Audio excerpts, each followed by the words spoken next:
Занга академи. Чадвараа хөгжүүл ирээдүгөө бүтээ. Сайн байцгаана уу? Занга академиас хувь хүний хөгжлийг дэмжих амжилтын аксиологи цуврал хичээлүүдийг хүргэж байна. За үүний эхний хичээл нь өөрчлөлтийн менежмент. За намайг Занга академийн сурагч Баш Тамир гэдэг. За энэхүү хичээлээр хувь хүнд яагаад өөрчлөлт чухал юм бэ?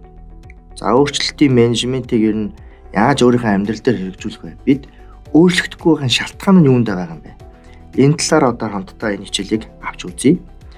За хүн өөрчлөгддгүй гол бидэнд ингэ өөрчлөгдөх хамгийн ихний шалтгаан бол энэ тухлаг бүстэй байдаг. Комфорт зон. Өнөөдрийн хийж байгаа ажилдаа сэтгэл ханамжтай болчдөг. Өнөөдрийнхээ жоохон амжилтанд ингэ сэтгэл ханамжтай. Тэгэхээр хамгийн одоо энэ сэтгэл ханаад ирэхлээр хүн яах вэ гэхээр тэр тойргоосоо гарахыг хүсдэг. Бага бүх зүйл нь болоод байдаг, сэтгэлийн дүүргээд байдаг. Тэгээ яг энэ бүстэй ингээд удаан тухлаг бүстэй удаан байх юм бол энэ тухлаг бүс таныг өөрөө хэлвэл цаашид өсөлт хөгжилгүй, зориггүй, итгэлгүй таныг энэ цаашаа өсөлт дэвших бүх боломжийг хааж идэг. Тэгэхээр эхлээд энэ тухлаг бүсээсээ хүн яг гарах хэрэгтэй. За тухлаг бүсээсээ гараад ирэхээр дургүй зүйлүүдээ хийж байгаа юм шиг одоо мэдрэмжүүдийг хүн авч эхэлдэг. Яагаад гэвэл та өмнө тэр тухлаг бүстэй маш олон жил амьдарчихсан. Тэр тухлаг бүсээ одоо өөрийн сэтгэл ханамжаа дүүргэсэн байдаг учраас гараад ирэхээр юм таагүй зүйлүүдээ, дургүй зүйлүүдээ, болохгүй зүйлүүдээ хийгээд байгаа юм шиг мэдрэмжийг авч эхэлж байна. Энэ нь бол өөрөөр хэлбэл тань тэр аюулгүй бүс рүү дараагийн бүс рүүгээ шилжиж байгаа мэдрэмж юм байна. Тэгэхээр энэ бол буруу биш. Та өөрөөр хэлбэл тэр тухлаг бүсээс гарах юм бол дургүй зүйлүүдээ хийж байгаа гэдэг нь өсөлтийн бүс рүү орж байгаа гэсэн үг. За тэгэхээр бидний хамгийн эхлээд энэ тухлаг бүс дотор удаан байлгадаг зүйлүүдийг таньж мэдэх юм бол биднэрт өөрчлөлт хийх боломжууд гарч ирж байгаа юм. Та яг аль бүстэй яваад байна? Эсвэл та өсөлтийн бүс дээр яваад байна уу? Тэ өөрчлөлт шинжилтэн дотроо яваад байна уу? Эсвэл та тийм лазгандаг орчин дотроо үлдсэн байна уу? Энийг олж мэдэх хэрэгтэй гэсэн. За тухлаг бүсийн хамгийн одоо энэ бүс дээр байгаагаа мэдэх ихний шалтгаан бол тухлаг бүс таныг өвдөгдөг юм аа. За богино хугацаанд таашаал өгдөг зүйлүүд бол хүнийг урт хугацаанд өвдөгч идэг. За өөрөөр хэлэх юм бол та өдөр болгон дасгал хийдгүү, тэр нь танд амар байдаг. За магадгүй та өдөр болгон нэг өөртөө цаг гаргаж ном уншдаг. Та өөртөө өдөр болгон цаг гаргаж хөгжих, дэвших ийм боломжуудыг та өөртөө нээдгүү. Тэрний яг богино хугацаанд хүнд бол таатай. Гэхдээ урт хугацаанд өвдгөн. Урт хугацаанд өвдгөн гэдэг нь урт хугацаанд танд хөгжил дэвшлийг авчирч өгдөг. За богино хугацааны өвдөлтүүд нь бол эсрэгээр урт хугацаанд бол хүнд бол илүү амар тайван байдлыг бий болгож өгдөг. За өглөө болгон 30 минут босоод дасгал сургууль хийн гэдэг бол нэг талдаа богино хугацаанд яг танд өвдөлтийг өгж байгаа. За энэ өсөлт хөгжил буюу одоо өөрчлөлт нь бол яг булчин хөгжихтэй адил явагддаг. Хүний булчин яаж хөгждөг вэ гэхээр богино хугацаанд дасгал сургуулиуд хийхлээр тухайн үедээ яг гэхээр булчин хөндүүрлдэг, өвдөж эхэлдэг. Энэ нь яг гэхээр цаашлаад таны булчин хөгжиж урт хугацаанд яг гэхээр таны эрүүл мэндэд таатайгаар илүү булчин илүү одоо бат бих болох суурийг тавьж идэг. Үүнтэй ялгаагаар богино хугацаанд өвдөлт гэдэг нь дургүй зүйлээ биш. Ирээдүйд өсөлт хөгжилтөнд чиглэх зүйлүүдээ хийж явах юм бол урт хугацаанд яг тэр нь танд одоо илүү таатай байдлыг бий болгож идэг. За тэгээд нэгэн сургамжт одоо үйл жишээ байна. За нэгэн одоо байрны гадаа одоо нэгэн нохоо хөвчихсэн байна. За тэгээд тэр нохоо яах вэ гэхээр ингээд ойр ойрхон тэр нэг байрны гадаа нэг л газараа очиод суучдаг. Тэгээд тэр газараа суухдаа яах вэ гэхээр удаан сууглаар ингээд гасалдаг маш таагүй байдлыг бий болгодог гэж байна. Тэгээ нэгэн одоо байрны гадаа сууж исэн настай хүмүүс хоорондоо ярьсан байна. Энэ нохоо яагаад заавал тэнд очиж суудсан юм бэ? Өөр газар сууж болохгүй байгаа юм уу? За тэгээ тэнд газар сууглаар ингээд байсагээл өвдөөл тэр нохоо ингээд гаслаад байгаа. Тэнгүүд нэг одоо тухайн байрны оршин суугч үнийг анзаараа хэлсэн байна. Энэ байрны гадаа суух зөндөө талбай байна. Ногоон зүлэг байна, элсэн талбай байна. Одоо маш юм таатай одоо энэ суучих талбайнууд зөндөө байсаар байтал энэ нохоо очоод одоо тэр чулуун дээр нь очиж хэвтчихдэг. Тэгээ чулуун дээр нь хэвтээд ингээд удаан суухлаар яах вэ гэхээр биеийг холгоо тэгээ гасалдаг. Гэхдээ өөр газар очиж суудгүй. Яг л энэ бол тухлаг бус байхгүй. Тэр тухлаг бус буюу ингээд хүн яг тэр өчнөө одоо өсөлтийн орчин боломжууд байсаар байтал тэр чулуун дээр очиж суучдаг. Тэгээ удаан хугацаанд яах вэ гэхээр тэр нь биеийг холгодог, өвдөлт болдог. Тэгэхээр энэ танд одоо өнөөдөр энэ тухлаг бүс бол яах вэ гэхээр өнөөдөр таатай байж магадгүй. Урт хугацаанд танд өвдөлтийг бий болгоно. За тэгээд нэг мэлхийний одоо жишээ байдаг. Мэлхийг одоо ингээ хав халуун ус руу шууд хийхэд бол ингээ үсрээ явцдаг байж байгаа. За мэлхийг ингээд бүлээн усанд хийгээд аажмаар одоо ингээ граци нэмээд буцалгаад явах юм бол мэлхий тэр орчиндөө яах вэ гэхээр ерөөсөө ямар нэгэн хариу үйлдэл үзүүлэхгүй байсаар байгаад сүүлдээ одоо тэр устгаа буцалдаг байж байгаа. Яг үүнтэй ижлэр тухлаг бүс таныг урт хугацаанд итгэхгүй, зориггүй тэр зүйлд чинь барьж ингэж эдэд дуусгадаг байж байгаа. Тэгэхээр та яах вэ гэхээр энэ тухлаг бүсээсээ нэгдүгээрт гарах хэрэгтэй. Хамгийн эхлээд одоо өөрчлөлт их зүйл бол энэ ямар бүсэд байна. Ялангуяа тухлаг бүстэй бол эндээсээ гарахыг бол тань зөвлөж байгаа. За тэгээд өвдөлтүүд гэж байгаа. Pain буюу өвдөлт. За хамгийн одоо том өвдөлт бол сэтгэл санааны өвдөлт байдаг. Биеийн өвдөлтөөс илүү. За ингээд шүд өвдөхэд хэдийн хэмжээний өвдөлт авдаг мэдж байгаа. Нэг өдөр юм уу, 2 өдөр. За 1 цагаар юм уу, 3 цагаар өвддөг. Гэтэл сэтгэл санааны өвдөлт бол яг тэрнээс илүү хүчтэй өвддөг. За тэрэн дотроо өвдөлт дотроо хамгийн хүчтэй өвдөлт бол харамсах өвдөлт гэж. Энэ юу гэж юм гэхээр би өнгөрсөн цаг хугацаанд ийм зүйлийг амжуулчихгүй яа. Тэр боломжийг гарч ирэхэд нь би ашиглахгүй яа. За боломж гэдэг зүйл яг гэхээр хичээл зүтгэлтэй мэрийж байгаа хүнд яг гарч ирж идэг зүйл. Тэрнээс ингээ бас зүгээр ингээл явж яхад хүн боломж олдоод байдаг. Тэгэхээр тэр боломжийг ашиглахгүй яа. Тэр зүйлийг бүтээчихгүй яа. Би өөрийгөө нэг ийм хугацаанд одоо илүү өндөр бүтээмжтэй байлгачихгүй яа гэдэг энэ харамсал бол өөрөө өвдөлтийн дотроос хамгийн хүчтэй өвдөлт бий болгож байна. Тэгэхээр ялангуяа энэ залуучууд одоо эд бүтээмжтэй явж байгаа үедээ эргээд одоо тодорхой цаг хугацааны дараа ийм харамсах өвдөлтийг бол яг мэдрэхгүйгээр ийм өвдөлтийг авахгүйгээр тэр өөрчлөлтийг хийж өөртөө байгаа боломжуудыг ашиглах хэрэгтэй. За хоёрдугаарт болохоор яагаад өөрчлөгдөх ёстой юм бэ гэж. Тэгэхээр дэлхий биднээс хурдан өөрчлөгдөж байна. За ялангуяа мэдээллийн одоо энэ технологи галбаачлагдсан үед бол өдөрт 1 сая мэдээлэл шинээр бий болж төдий тооны мэдээлэл хуурчирч байгаа. Тэгэхээр бидний эзэмшсэн 4 жилийн өмнөх бакалаврын боловсрал, мастрын боловсролын мэдээллүүд бол аль хэдийн биднийг ажлын байран дээр гараад эхний нэг жилдээ 2 жилдээ ажиллаж явах 50% нь бол яг аль хэдийн хэрэгцээгүй одоо актлагдсан мэдээлэл болж орж байгаа. Тэгэхээр хүнд яг гэхээр бид нар ийм одоо хурдтай мэдээллийн 90 цаг үед яг гэвэл үүнээс хурдтай мэдээллийг эзэмшиж байнга өөрийгөө өөрчилж явах шаардлага болж байгаа. За хоёрдугаарт бол 2050 он гэд бол одоо мэдээллийн технологи болон одоо энэ биотехнологийн бол 90 үе ирнэ гэж үзэж байгаа. Энэ үед яг гэхээр мэдээлэл гэдэг зүйл улам илүү хурдтай галбаачлагдахын дээр одоо нөгөө рофт буюу шинэ ажлын байран дээр одоогийн энэ ажлын байран дээр одоо рофтууд буюу технологиуд илүү ажиллаж эхэлнэ. Хүний хүч хөдөлмөрөөр бүтсэн ажлын байрнууд бол байхгүй болно гэсэн юм одоо таамаглалууд явж байгаа. Энэ нь ирээдүйд бол ойрхон. За одоо ингээд хүний гараар хийдэг ажлууд, механик ажлуудыг бол бүгдийг нь рофт гүйцэтгэж гэж байгаа. За өөрөөр тодорхой хэлэх юм бол дэлгүүрт ороод худалдааны зөвлөх, кассын ажлын байрууд, зөөгч, за нарийн мэргэжлийн онцлогооны ажлууд, хуульч гэх мэт ажлын байруудыг бол яг одоо ухаанлаг оюун технологиор бүтсэн одоо энэ системүүд гүйцэтгэж гэж байгаа. Тэр системүүд бол өөрсдөө суралцах чадвартай, илүү нарийн мэргэжлийн болж ирж байгаа. За одоо тодорхой жишээ гэх юм бол дэлхийн шатрын аварга Гарри Каспаров гэдэг хүн бол одоо энэ өөрөө суралцах систем буюу энэ ухаалаг оюун шатрын технологид бол хожигдчихсан. Тэр систем нь яг үгээр өөрөө суралцаад явдаг систем. Хүнтэй ялгаа байхгүй. Одоо ямар нэгэн алдаа дутагдал болон энэ программын зөвүүн дээрээсээ яг үгээр өөрийгөө хөгжүүлдэг систем гэж. За ингээд 2050 онд бол 50 онд хүний хийх ажлын байрууд ихэнх нь бол одоо энэ технологиор шийдэгдэх юм байна. За тэгэхээр хүмүүс юу хийх юм бэ? За тэгэхээр хүмүүст бол яг үгээр илүү нарийн мэргэжлийн ур чадвар шаардлагатсан ажлууд бий болно. Дрон удирддаг ажлын байрууд. За магадгүй рофтууд онцлогоо хийгээд байгаа бол тэр онцлогоон дээр нь шинжилгээ анализ хийдэг ажлын байрууд гэх мэт. За энэ ирээдүйн ойрхон. Тэгэхээр бид нар яг үгээр өөрсдийн ур чадвар, мэдлэг дуршлагыг бол байнга хөгжүүлж явах шаардлагатай болж ирж байна. За 3 дугаар өөрчлөлт шинжилтийн хувьд бол энэ Дарвины онолыг бол ярьдаг. За энэ дэлхий дээр хэн хүчтэй, хэн одоо мэдлэгтэй ингээ амьд үлдээд явсан юм байхгүй.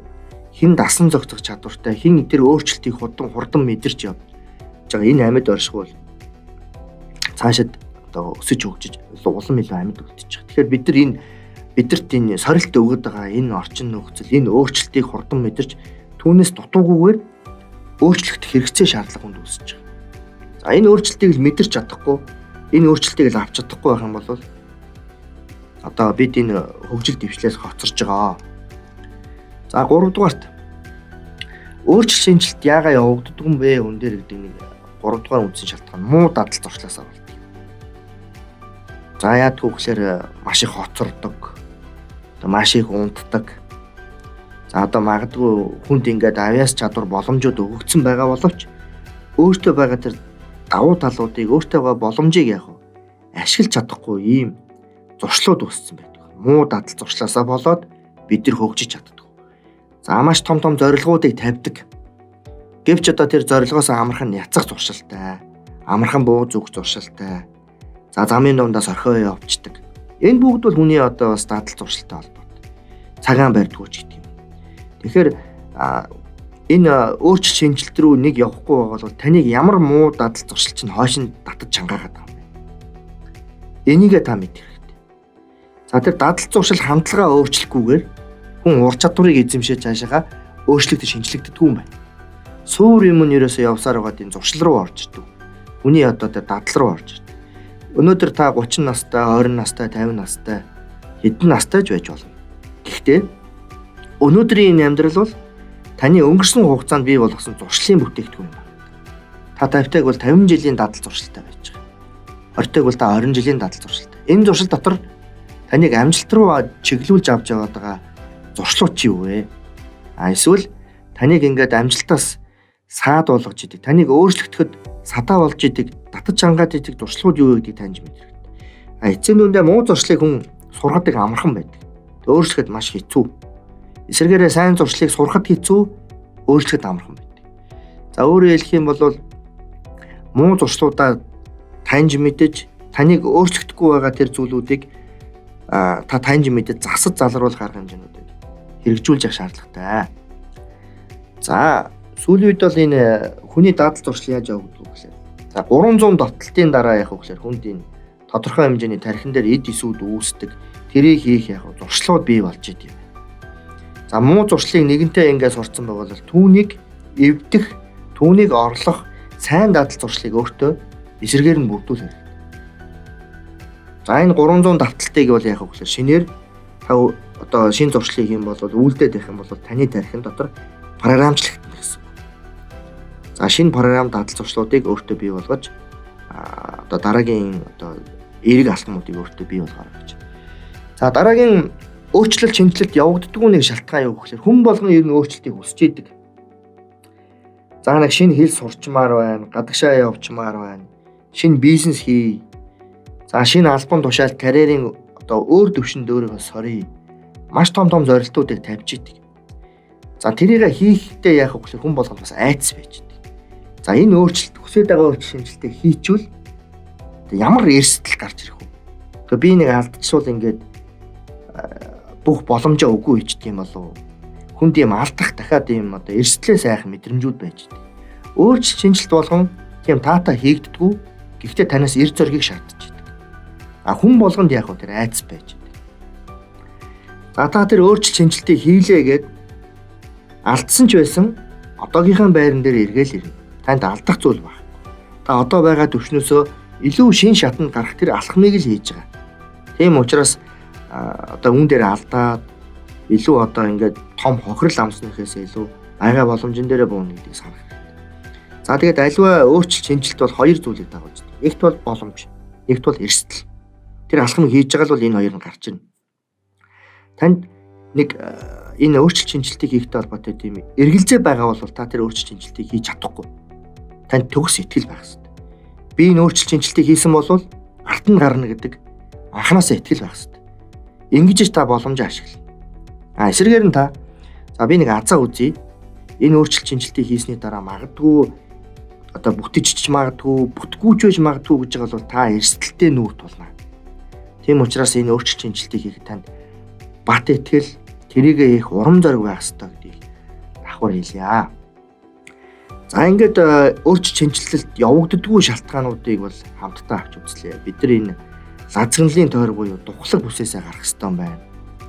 Биднийг өөрчлөлт шинжилэлт хийгддэггүй тэр муу зуршлуудыг бид нар таньж мэдэх ёстой юм байна. За бид нар энэ өөрчлөлт шинжилтийг хийх ёстой үндсэн шаардлага гэхлээр дэлхий биднээс илүү хурдтай өөрчлөгдөж байна. Цаг үе биднийг хүлээхгүй юм байна.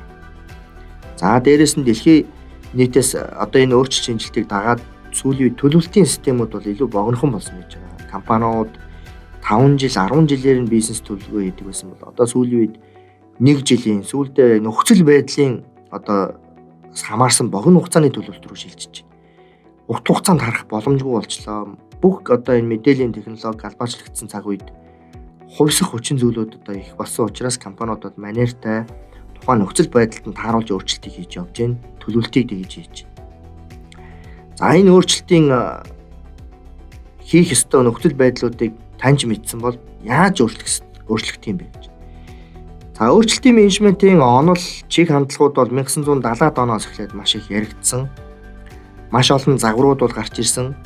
За тэдгээр одоо загваруудын үндэс суурины явах гэхлээр хувь хүний түвшинд бол эхлээд өөрчлөлт явагддаг. Дараа нь байгууллагын түвшинд өөрчлөлт явагддаг. Тэгээд нийгэм, эдийн засаг, улс төр гэдэг ингээд цаашаагаа яг өөрчлөлтүүд бол ингээд дараа дараагийнхаа өсөлтийн бүс рүү ороо явд юм байна. Аль ч нийгэм өөрчлөгдсөн хувь хүнээс эхэлнэ. Байгууллага өөрчлөлтийг бол хувь хүнээс эхэлнэ. За хувь хүний өөрчлөлт хаанаас эхлэх вэ гэхээр тэр хүний хамтлагаас эхлэх юм байна. Тэр хүн мэдлэгтэйдээ өөрчлөгдөж чадахгүй. Тэр хүн ур чадвартай учраас өөрчлөгдөж чадахгүй. Тэр хүний өөрчлөлтийг хамтлагаас эхэлнэ. За тэгэхээр энэ дээр хувийн өөрчлөлт явагдах нэг үндсэн одоо бас нэг ойлголт бол энэ Кинцуки философи гэж байж байгаа. За Японы одоо Кинцуки урлаг буюу энэ Кинцуки философи нь юу юм бэ гэхээр за төгс бус зүйлийг хэрхэн төгс төгөлдөр болгох вэ гэдэг юм философи юм байна.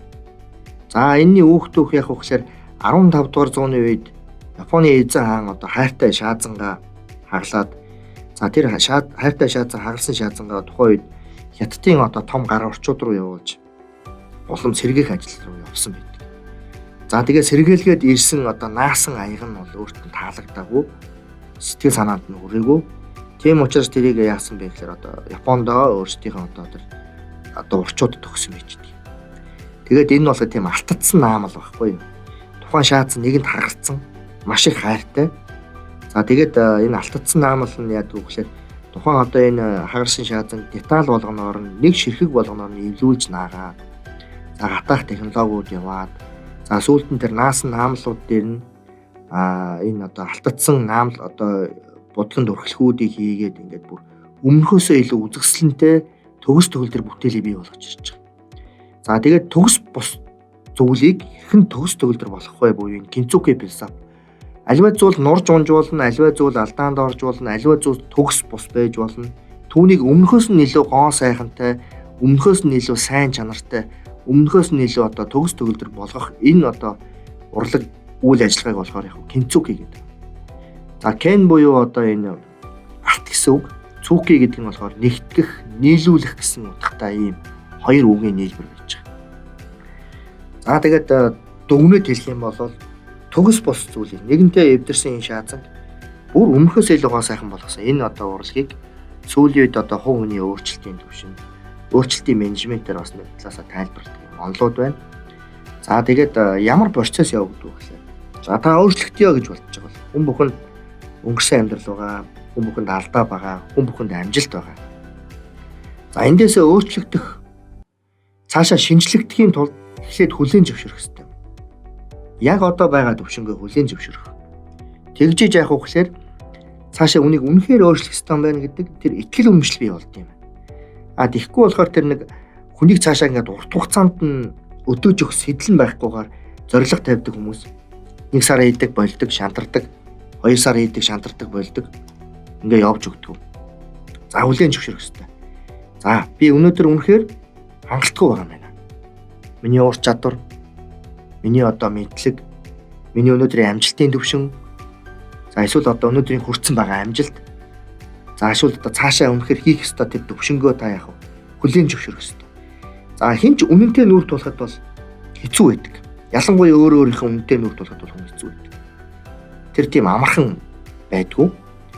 За энийг ингээд яг чин сэтгэлээсээ ингээд хүлээн зөвшөөрсний дараа танд бүр ингээд өөрчлөгдөх маш юм одоо хүчтэй хүсэл эрмэлзэл бий болдог. За үүний дараагаар яах вэ гэхээр зориг тавина гэж. За одоо нэгэнтээ энэ аягаар ч юм уу, шатсангаар ч юм уу энэ одоогийн нөхцөл байдлыг бол хүлээн зөвшөөрөөд илүү сайн болно гэдгийг яах вэ? Хүлээн зөвшөөрөөд сайжирсан байхын төсөөсөн одоо тэр дараагийн өөрчлөлт шинжилтэн дээр та зорилгоо тавина.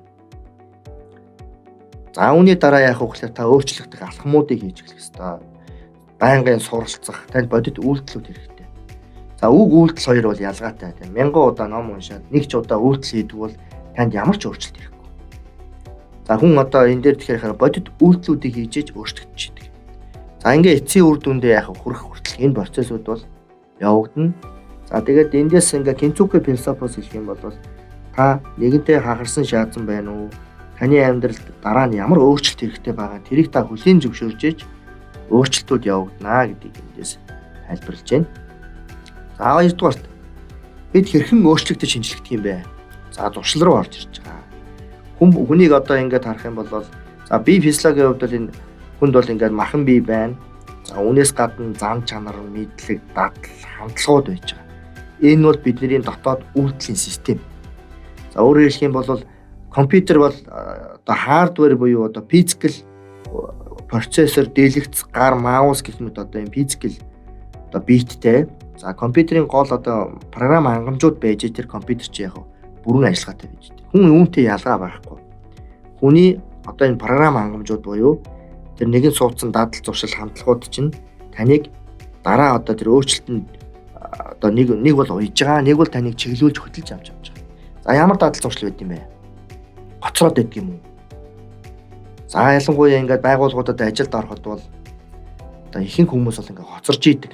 Нэгэнтээ нас биеийн төрсэн бүр хүүхэдтэй болцсон улсууд ингээд аль 10 жилээс хоцроо явж идэг хүмүүс байдаг. Игтэй сургуульдаа хоцорсон байдаг. Байгууллага дээр гараад хоцроо явж идэг хүмүүс бол хамгийн сүулдэж идэг. Карьерийн боломжууд нь гарч ирдэг. Жижигхэн зуршлаасаа болоход өөрчлөлт шинжилт хийж чаддгүй тэр хүнд боломж нь гарч ирдэг. Харилцааны асуудалтай юу? За аливаа асуудлын проблемын 80% нь тухайн хүний занч нартай холбоотой гэж байна. Баян хүнтэй маргаж идэг, баян асуудлыг буруу талаас нь харж идэг, нэг үл эрэг талаас нь харж идэг. Танд ямар харилцааны дадал зуршил үүсчихэ. За төлөвлөгөө хийдэг үү? Цаг бүртгэлийг одоо жишээлбэл өдөр болгон төлөвлөдөг хүн байна. Энэ бол айгүй эрэг дадал зуршилтай хүн. За нэг бол ерөнхийд нь бодоо явж идэг. Сарын дараа нэг ийм зүйлд хөрөндөөгээ бодоо явж идэг. Гэхдээ бичгээр ингээд өдөр тутмын ажиллаа төлөвлөж байгаа хүн тархиндаа ерөнхий санаа явж идэг хоёр хүний бүтээнж маш өндөр ялгаатай байж идэг. Тэгэхээр би танд зөвлөхөд та өөртөө ямар үйлдэлийн систем суулгах юм бэ? Эсвэл ямар програм хангамжууд буюу одоо сөрөг дадал зуршлаа одоо байхгүй болох юм бэ гэдэг дээр та ажиллах хэрэгтэй. За ингээд амжилтын түлхүүр бол асар их бүтлгүүтэл юм аа гэж. Одоо IBM компани ерөнхийлөгч Томас Ватсон хэлсэн. Та энэ одоо өөрчлөлт шинжилтийг хийхдээ бүтлгүүтэлтэй нүүр тулнаа. За үүнд бол сэтгэл санаагаар унж одоо энэ шантрах шаардлага бол байхгүй. Аливаа маш их олон оролдлого өөрөөр танд байж иж яг амжилт ирдэг. Ямар ч одоо алдаа дутагдaltaгүй тухайн өөрчлөлт шинжилтэн дээрээ бүдэрлэгүй саадгүй зам гэж бол байхгүй. Тийм учраас энэ одоо алдаа дутагдлаасаа суралцаж тууштай байхыг бол зөвлөж байна. За ингээд Занга Актимаас таны ажилд амжилт хүсье, танд амжилт хүсье. Дараагийн хичээлээрээ хамтдаа уулзцгаая. Занга Академи чадвараа хөгжүүл ирээдүгөө бүтээ.